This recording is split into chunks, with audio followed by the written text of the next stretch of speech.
Today we have Overland, Florida, and his beautiful Area 51 Maverick here. This thing is ready to go off-road, but he does a lot of street miles on this thing, so we are gonna throw a Maverick rear sway bar. It's adjustable. Really excited to show you guys all about it. Do a step-by-step installation as well as a product review. See how it goes.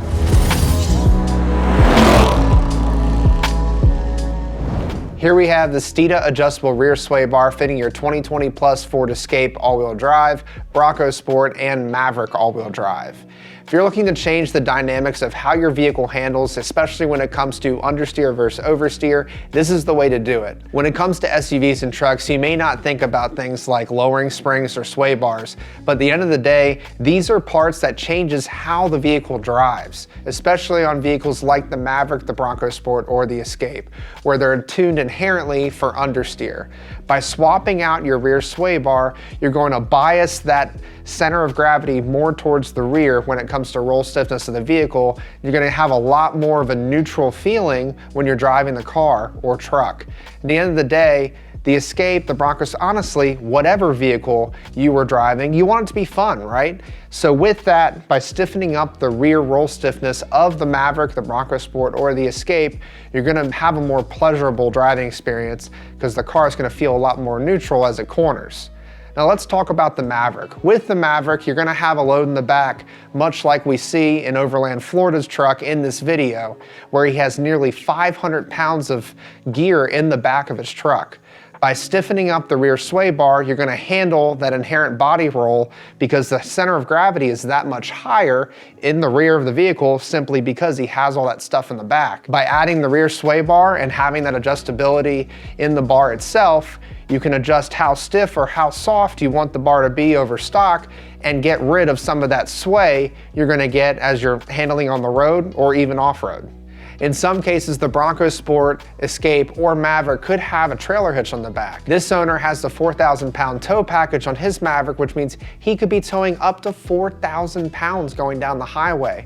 By adding an adjustable rear sway bar and increasing the roll stiffness of the Maverick, you will have a ton more confidence behind the wheel at speed going down the highway, towing that trailer. Now let's talk about the sway bar itself. It has a beautiful blue powder-coated finish with those adjustable billet steel ends. It's one of my favorite features and benefits of our adjustable rear bars and front bars are those billet steel ends. By looking at the factory bar, you'll see that it has a pressed end. By getting rid of the pressed end and putting our billet steel ends, we're adding strength and rigidity to the bar and obviously allowing for more length, so you have those adjustable options. Starting at the softest hole all the way out from the center, you have 280 pounds, and then the middle hole is 350 pounds, and the stiffest hole is 450 pounds.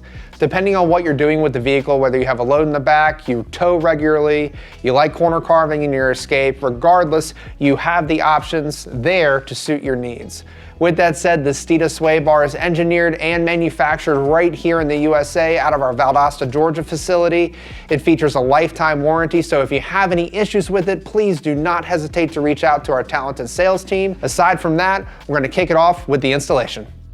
These are the tools required for installation.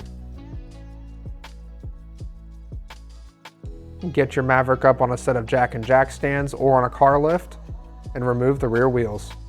Once you're underneath the truck, you want to remove the sway bar mount heat shields. On the passenger side, these are bolts that are holding the heat shield in place, and on the driver's side, there's plastic fasteners that need to be removed.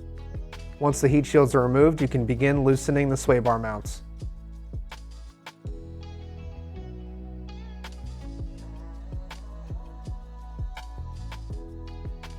Loosen up the other sway bar mount. Grab a Torx bit and an 18mm wrench and you'll be able to disconnect the end link from the sway bar on either side.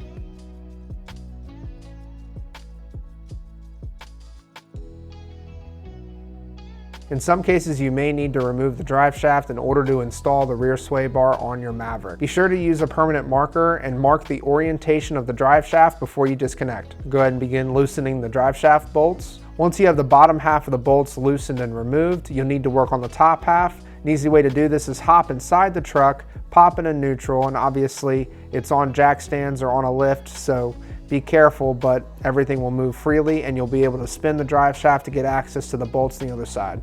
Once all the bolts are removed, you can grab a rubber mallet, begin removing the drive shaft.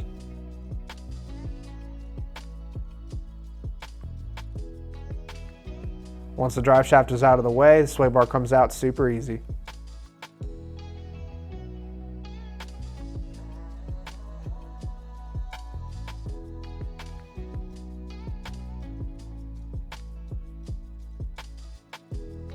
At this point, you're ready to grab your new Steeda adjustable rear sway bar for your Maverick and put it up into place. The middle hole is a great place to start depending on what kind of payload you have in the back. In this instance, Overland Florida had a ton, about 500 pounds of gear in the back of his Maverick, so we set him up on the middle hole, but obviously told him that if you need more roll stiffness in the rear of your Maverick, go ahead and tighten it up. Once you have your sway bar installed and the end links are holding it in place, you'll need to grease the bushings before installation. We always recommend wearing gloves during this part because this grease does last a while and it's tough to remove off your hands. Now you're ready to put the mounts up into place. You put the mount on the outside of either stop on your Maverick sway bar. Place the mount over top of the bushing. The flat side goes towards the mounting surface. Go ahead and put the bolts back into place, tighten them down, and then the heat shield. Once you have everything installed, just go ahead and make sure your end links are all tight as well as your sway bar mounts, and your installation's complete. Installation really wasn't too bad for the adjustable rear sway bar on this Maverick. In some cases, you may need to remove the drive shaft in order to get the factory bar out and the Steeda bar in. Once you're done though, the benefits really do outweigh. Let's be honest, you have all that adjustability, and in this particular situation, he has 400, 500 pounds worth of stuff in the bed. When you strengthen that roll stiffness in the rear of the Maverick, you really are gonna battle some of that tendency for the Maverick to sway back and forth. And on top of that, you do have the adjustability. So we put it in this instance in the center hole, but if the driver wants a little bit more roll stiffness in the rear of the vehicle, he can make it stiffer or back it off on that softer setting as well. Be sure to check out Overland Florida and his YouTube channel. Tons of awesome content on this Maverick, taking it off-road. Hit that subscribe button for Steeda as well. Comment below and let us know what else you want to see on this Maverick. We also have a ton of Maverick and Ford parts right here at Steeda.com, so check it out. Hit that like and subscribe button, the notification bell. Don't forget the most important thing, speed matters.